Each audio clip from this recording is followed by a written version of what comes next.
On a cold February day in 1964, something extraordinary happened at Daytona Beach.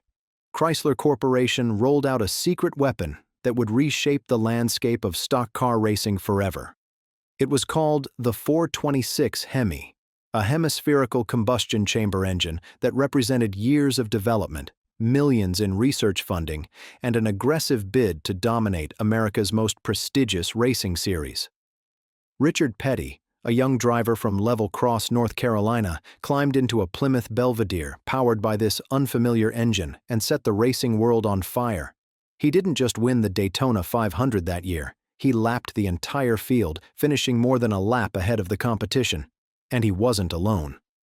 Plymouth locked out the top 3 positions, with Jimmy Pardue and Paul Goldsmith trailing Petty across the finish line in a display of mechanical superiority that left Ford engineers shaken.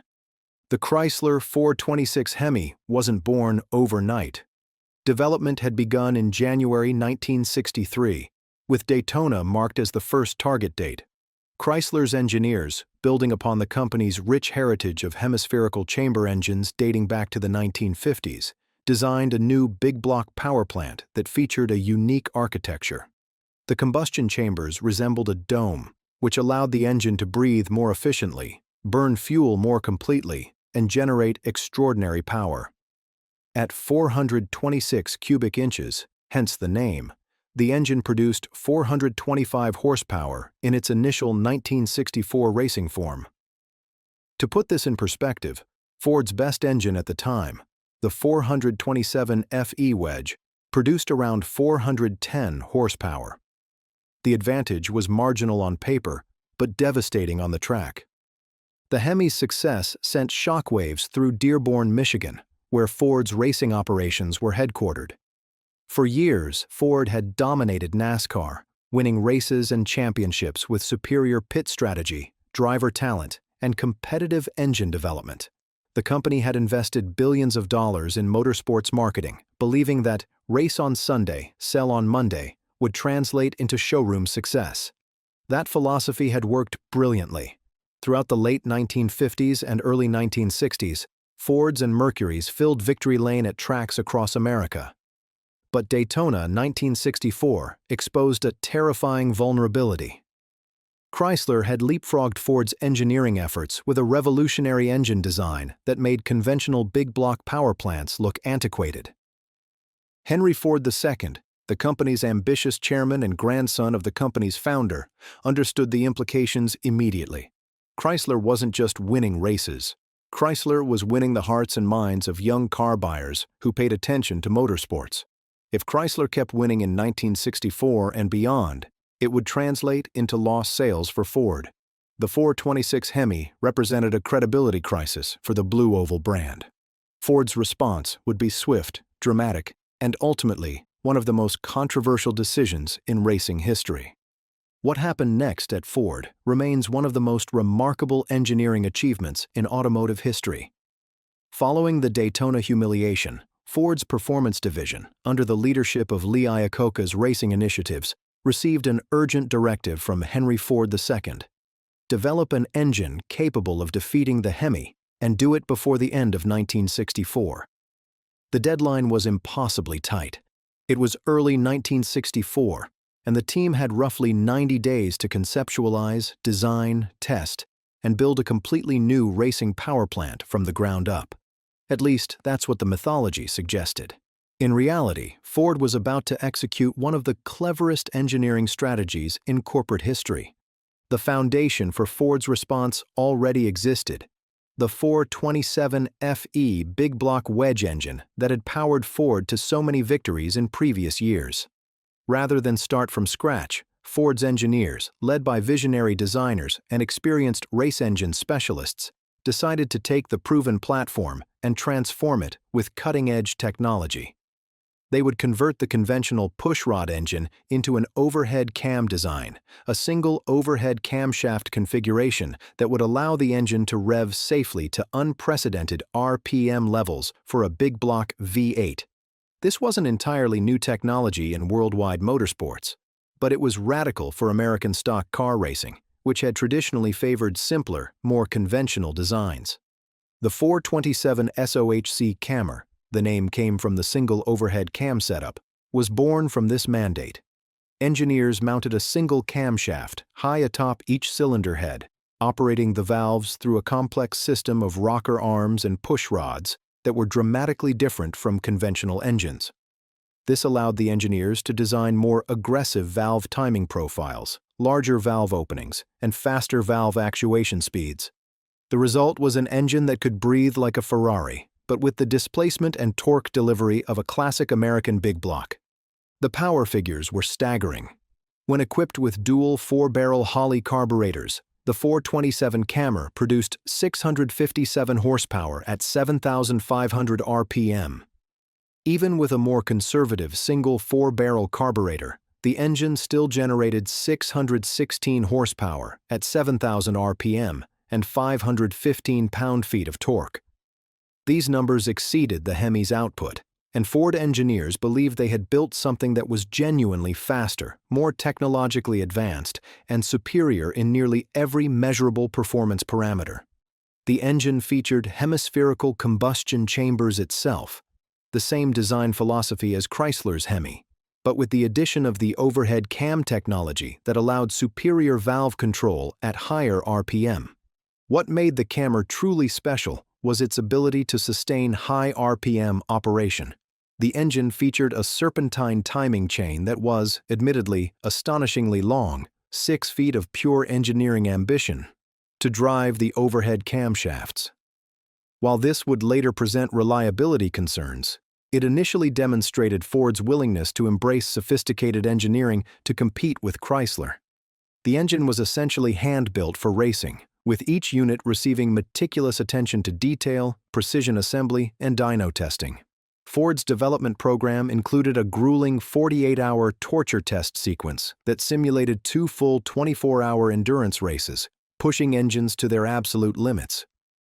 By spring of 1964, Ford had accomplished the impossible, a completely new racing engine, developed in approximately 90 days, that on paper exceeded the performance of Chrysler's Hemi. The nickname 90-Day Wonder was born, and for a moment, Ford believed they had the upper hand. The cammer represented the cutting edge of American automotive engineering, a technological leap forward that suggested Ford had not just matched Chrysler's challenge, but surpassed it. The stage was set for an epic battle of engineering prowess and corporate racing ambition. But then, something unexpected happened. Before Ford could even field the cammer in competition, NASCAR issued a stunning proclamation. On October 19, 1964, just as the racing season was winding down and teams were preparing for the 1965 campaign, the sanctioning body announced that both the Ford 427 SOHC cammer and the Chrysler 426 Hemi would be banned from Grand National competition, effective immediately. NASCAR officials called them special racing engines, a derisive designation meant to suggest these power plants violated the spirit of stock car racing. The announcement came as a shock to both manufacturers, but especially to Ford, which had never raced the cammer, and thus had nothing to lose by the ban. Chrysler, having dominated the 1964 season with the Hemi, suddenly found itself facing a manufacturer's ban, just as it had finally achieved competitive parity. To understand this decision, one must grapple with the complex relationship between NASCAR, the automotive manufacturers, and the practical realities of racing politics. Stock car racing in the 1960s was not a neutral sporting endeavor overseen by impartial sanctioning authorities. Instead, it was a high-stakes corporate competition where the major automotive manufacturers wielded tremendous influence over rulemaking. Bill France Sr., NASCAR's founder and director, had built the organization into America's premier racing series, but he was constantly managing the delicate balance between keeping manufacturers interested in racing, which generated publicity and drove showroom sales, and maintaining the legitimacy of the sport itself. The problem facing NASCAR was the concept of homologation. For an engine to be legal in stock car racing, manufacturers were required to build a certain minimum number of those engines for street-legal production cars. The theory was simple. If you could buy it in a showroom, you could race it in NASCAR. This ensured that racing remained somewhat connected to the cars ordinary Americans could purchase. However, the manufacturers had become increasingly creative in interpreting homologation rules. Chrysler built the 426 Hemi in sufficient numbers to meet requirements, but these street versions were barely streetable, featuring race-quality components that made them exotic, unreliable street machines. Ford was attempting to produce the Camry for street use as well, hoping that building enough examples would satisfy homologation requirements and allow the engine to race. NASCAR faced a dilemma. The manufacturers were effectively using the sport as a development laboratory for experimental engines that bore little practical connection to production vehicles. The Hemi and the Camry represented an escalation in sophistication that threatened to turn NASCAR into a series where only the richest manufacturers with the deepest engineering resources could compete.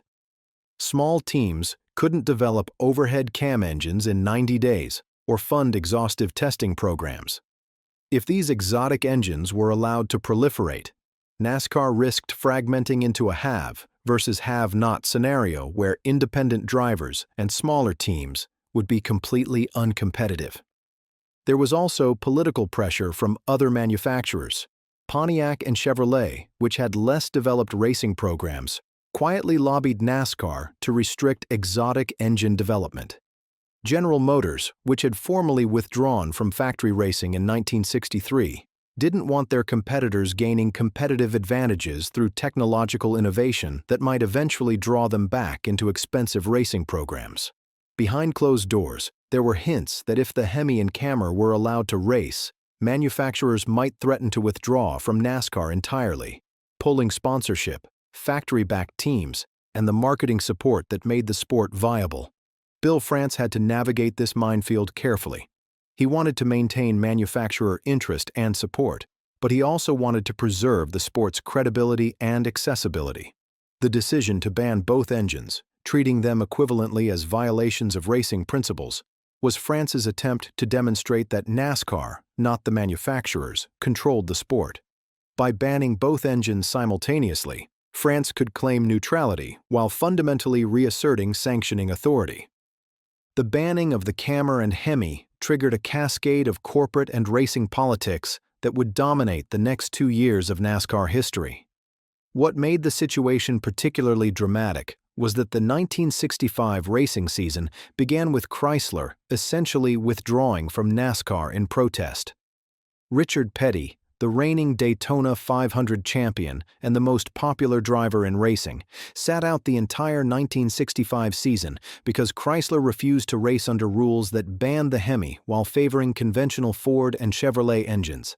The absence of Petty, David Pearson, and other top Chrysler drivers devastated NASCAR's credibility. Ticket sales plummeted, race promoters suffered financial losses, and fans questioned why the sport's premier drivers and most exciting performances were sidelined. Ford, meanwhile, was not content to accept the Camry ban passively. Company officials argued, with considerable justification, that NASCAR had violated its own principles by banning an engine that hadn't even raced yet, while allowing other manufacturers to continue with conventional designs. Jacques Passino, Ford's performance chief, demanded that NASCAR reverse the decision and allow Ford to homologate the Camry through production. Ford had a strategy. The company would begin building Camrys for select buyers, particularly dealer-sponsored drag racers and performance enthusiasts. Once enough examples were in public hands, Ford would argue, the engine met homologation requirements and should be legal for NASCAR. This strategy created a unique situation. For the first time, a manufacturer was attempting to validate a racing engine not through traditional showroom sales, but through specialized motorsports channels and enthusiast communities.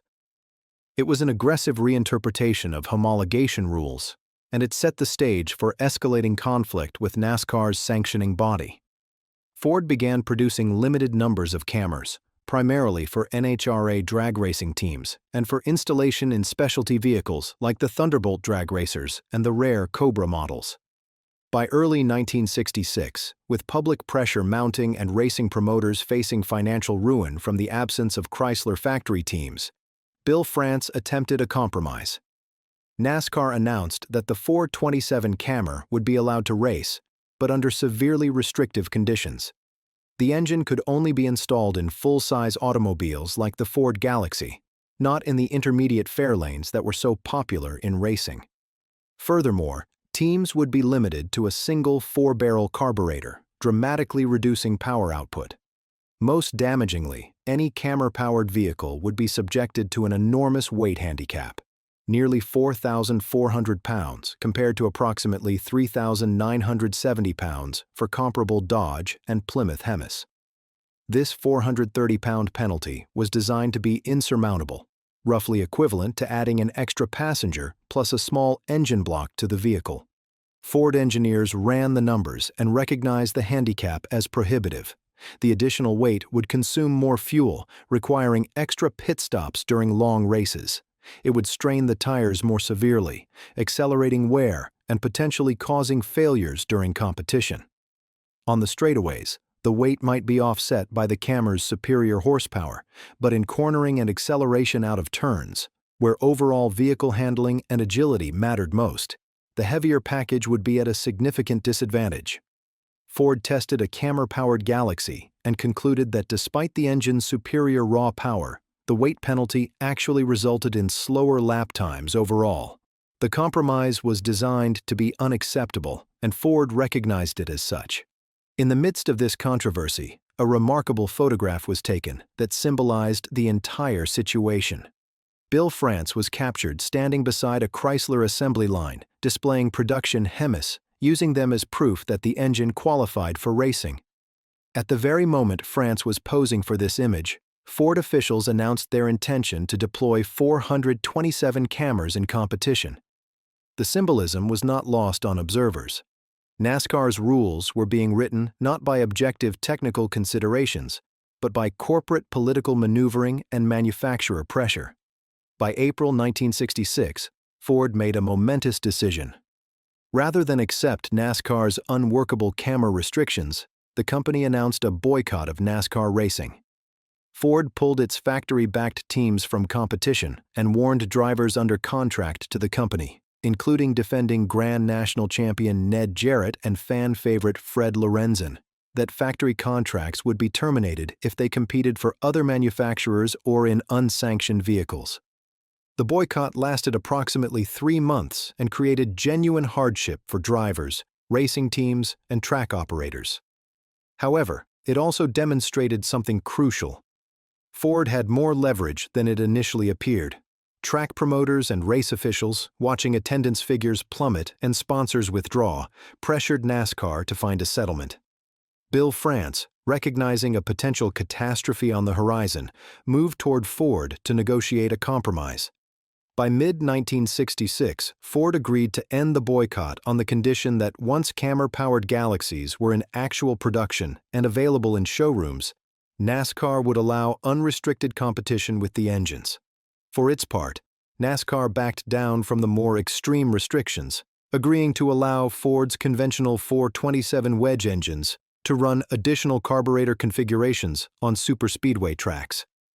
The tension in NASCAR during this period reflected deeper conflicts between sanctioning authority, manufacturer ambitions, and the integrity of competition. The compromises that emerged satisfied no one completely, but represented practical solutions to an extraordinarily complex situation. The fact that the Ford 427 Camry would never actually race in NASCAR, despite all the political maneuvering and corporate pressure, was almost anticlimactic after years of heated conflict. If the Camry never achieved glory in NASCAR, it found spectacular success on another racing stage: the quarter-mile drag strips that dotted America from coast to coast. Beginning in 1964, Ford began fielding specially prepared vehicles equipped with Camry engines in NHRA Superstock and factory experimental competition.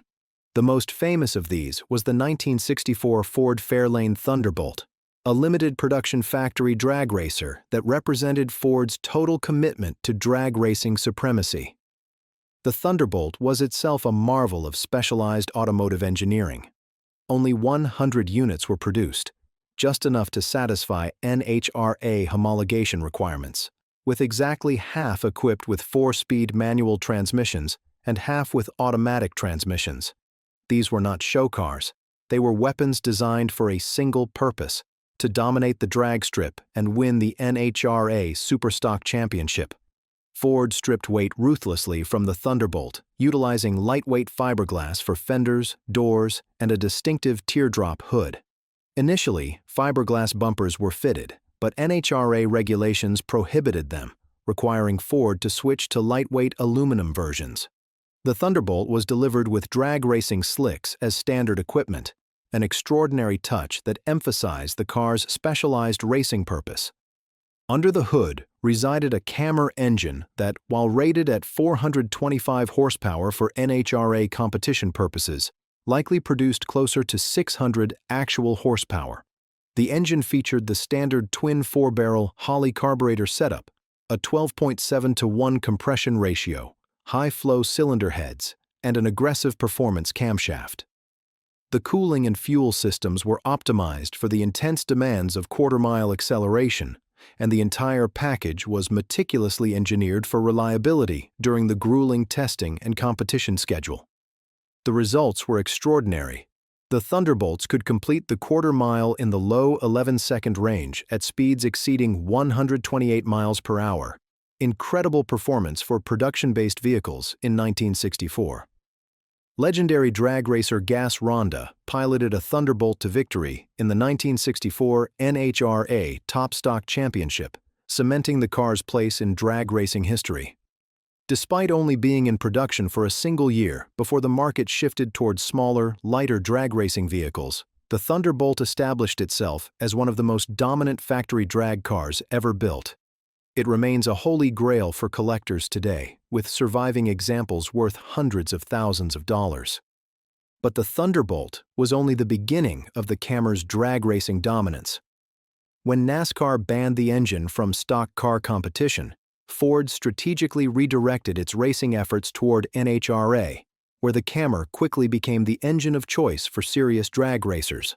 Among the most famous pilots of Cammer-powered vehicles was Dino Don Nicholson, a legendary drag racer who experimented with various carburetor and fuel injection setups in Cammer-equipped Mustangs and Mercury Comets.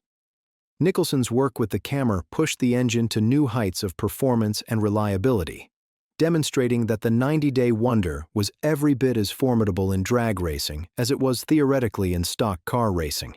The apex of the Cammer's drag racing success came in the form of top fuel dragsters, where the engine found its most radical application.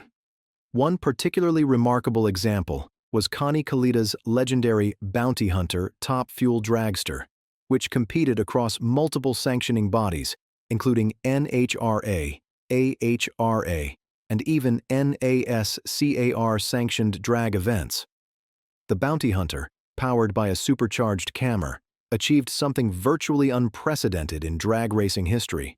It won major championships across 3 different sanctioning bodies, becoming the only Triple Crown winner in drag racing history. Kalita's success with the Cammer demonstrated that Ford's engine, despite being banned from stock car racing, was genuinely competitive at the highest levels of American motorsports. Throughout the latter part of the 1960s and into the 1970s, the Cammer remained a standard power plant for serious NHRA competitors. Supercharged versions, gear drive timing systems replacing the original problematic serpentine chains, and countless modifications transformed the engine into a legendary big-block platform for drag racing.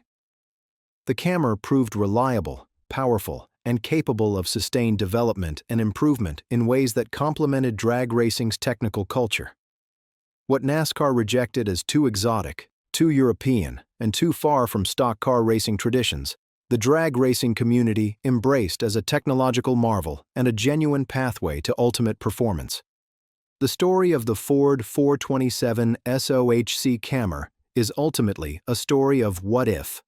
What if NASCAR had embraced technological innovation rather than restricting it? What if Bill France had decided that overhead cam engines represented the future of racing rather than a threat to racing's traditions? What if Ford had accepted the weight handicap and proven that superior engineering could overcome regulatory disadvantages?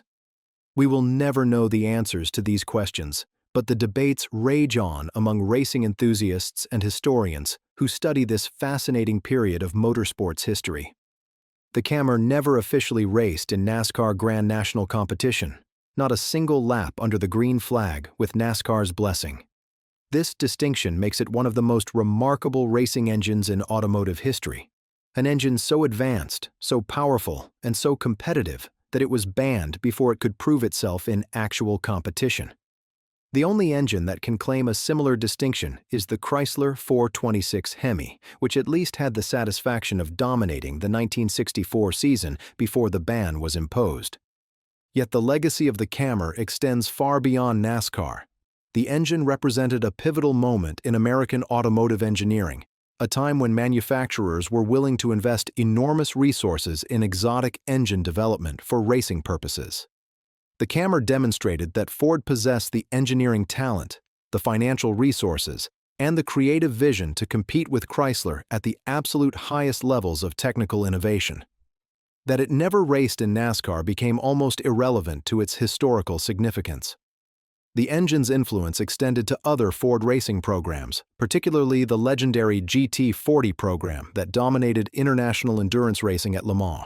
The connection between the Camry and the GT40 is not widely appreciated but historically significant. Ford's GT40 program, which ultimately produced one of the most successful race cars in history, benefited from lessons learned during the Camry development program. The 427 wedge engines that powered the GT40 Mark II at Le Mans in 1966, 1967, and 1968 incorporated design principles and manufacturing techniques that had been pioneered during the Camry project. The 427 wedge was a conventionally cammed engine, but it was built to extraordinary standards of precision and reliability. Famed race team Holman and Moody, which had worked on the Camry program, played a crucial role in the GT40 effort, bringing their specialized expertise and meticulous manufacturing standards to bear on the big block engines that would carry Ford to victory in the world's most prestigious endurance race. Today, the surviving Camry engines remain extraordinarily rare and valuable. Approximately 300 were built during the mid-1960s, and finding an original example is nearly impossible outside of private collections and museums.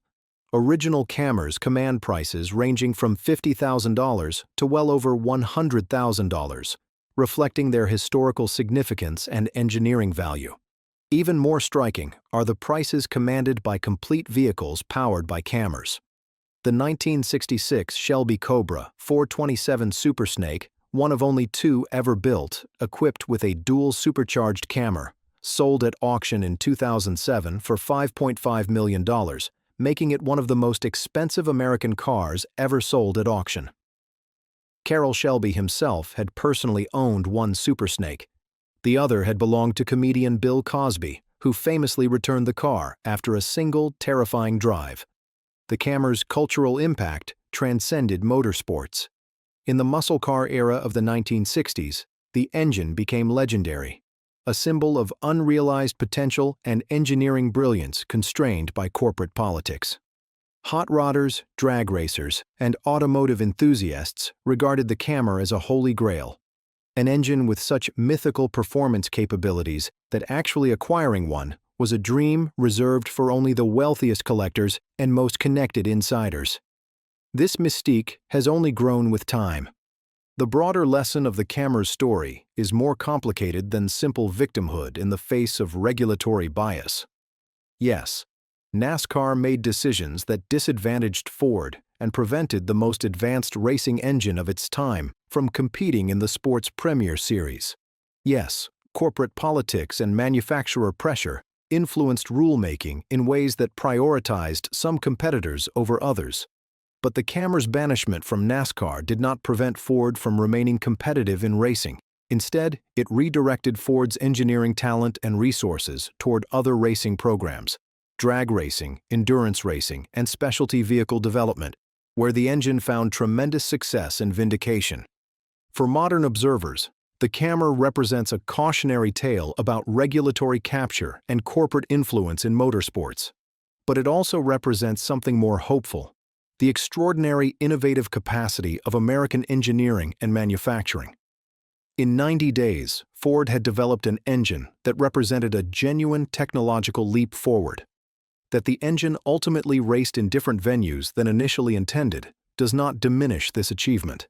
If anything, the Camry's success in drag racing and its influence on Ford's GT40 program suggest that the engine's ultimate impact on automotive history and motorsports development may have been broader and more consequential than it would have been had it simply joined NASCAR's Grand National Series in 1965.